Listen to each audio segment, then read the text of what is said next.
Welcome to the deep dive. Today, we're really zeroing in on something practical, making appointments in English. Mhm.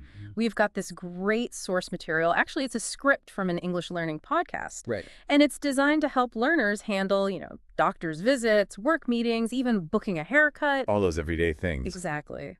So, our mission today is basically to pull out the best bits, the most useful tips for you, the listener, so you feel, well, more confident. Yeah, think of it as kind of getting straight to the point. How to sound polite, how to be effective when you need to set up a time for something. And this source, it's from two English instructors, Marco and Erica. That's right. And they break down the keywords, give example chats, and offer those really handy phrases for sounding more fluent. Okay, so where do we start? I guess the vocabulary makes sense first. Yeah, the basics. They kick off with the word appointment. Right, appointment. So what's the core idea there? Well, essentially, an appointment is just a meeting you've arranged beforehand for a specific time. Okay. The source gives a good example. I have a dentist appointment at 3 p.m. It's fixed, scheduled. Got it. That specific time slot. Okay, then they mention schedule. It sounds similar, but it's different, right? It is, yes. Schedule is more about the action of arranging that time. Ah, the verb. Exactly. So you might ask, can we schedule a meeting for tomorrow? You're actually doing the arranging there. Okay, that makes sense. Scheduling leads to the appointment. Precisely. And the third one in this initial group was available. That seems pretty crucial. Oh, absolutely. Yeah. Available just means, being free at a certain time. Is that slot open? Right. The example they use is, are you available on Thursday at 10 a.m.?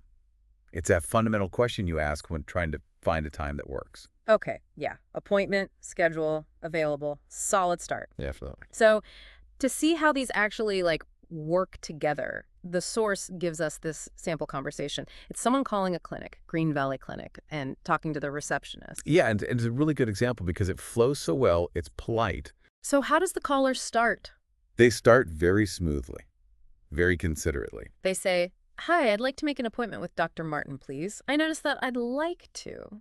That feels softer than just "I want," doesn't it? Oh, definitely. It Yeah. sets a much better tone right away. Polite, Mm. respectful, Okay, so the receptionist needs to know why they're calling. naturally. So they ask, what's the reason for the visit? Pretty standard stuff. Yeah, direct. And the caller. Also very direct. Just a Yeah. routine checkup. No big story needed. Right. Short and sweet, gets the job done. Exactly. And that leads into the key part, finding a time. So the receptionist says, "All right, Dr. Martin is available next Tuesday at 10 a.m. or Thursday at 2 p.m. Mm-hmm. Which works better for you?" I like how they give two clear options there. Me too. And that specific question, which works better for you? That's gold. Why is that? Well, it gives the power to the caller, doesn't it? It says, here are the choices, what fits your schedule.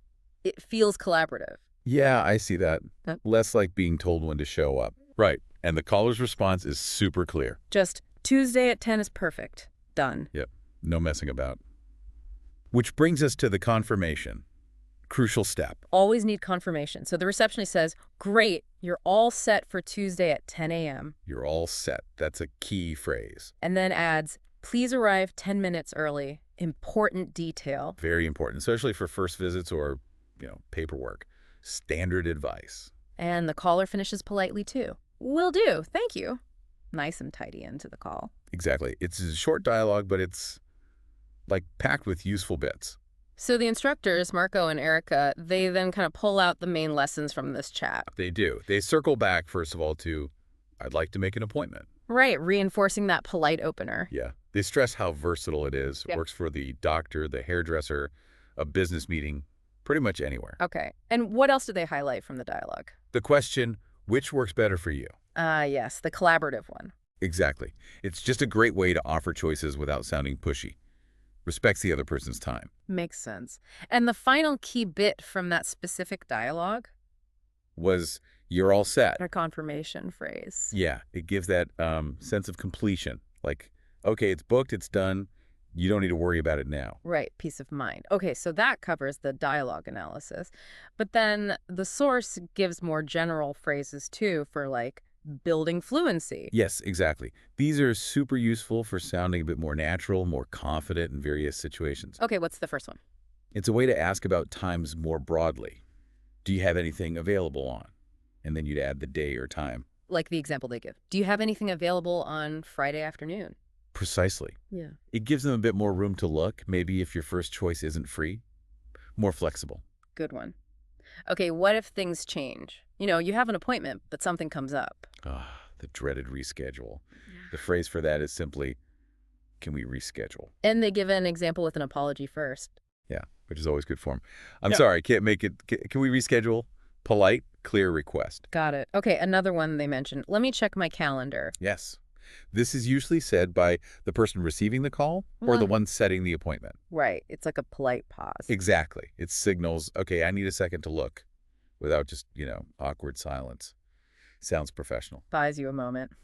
Okay, and the last one in this group. It's for when you are confirming a suggested time, works. That time works for me. Simple, like Thursday at 2, that works for me. Yep. Clear agreement nails it down. Okay, these are all really practical phrases. They are. And the source makes one final, really important point about all this. Which is? Practice. Ah, yes. The key to everything. Pretty much. They suggest saying these phrases out loud, maybe role-playing with a friend. Right, so it doesn't feel weird or clunky when you actually need to use them. Exactly. It builds that muscle memory, that confidence, so it just comes out naturally. Makes total sense. Okay, so just to quickly wrap up what we've looked at, we covered some keywords: appointment, schedule, available. Right, the foundation. We broke down that clinic dialogue, looking at polite openings, asking for reasons, offering choices. The which works better for you bit. Yeah, and confirming with, you're all set. Crucial. Then we got those extra fluency builders, like asking about availability, rescheduling politely. Checking calendars, confirming times. Oh, really useful stuff. And the whole point, really, is to help you, the listener, feel more comfortable and confident when you have to make these kinds of arrangements in English. Yeah, whether it's, something important for work or just booking a table somewhere. Absolutely. So here's a final thought to maybe chew on. Mastering these kinds of phrases, they seem simple, right? But it's not just about getting a time slot. Good point. It really smooths out your interactions, professional, personal, whatever. Using clear, polite language just cuts down on confusion, makes things more efficient. Definitely less frustrating for everyone involved. So it makes you wonder, what other everyday English situations could really benefit from this kind of focused attention on the key phrases? Something to think about.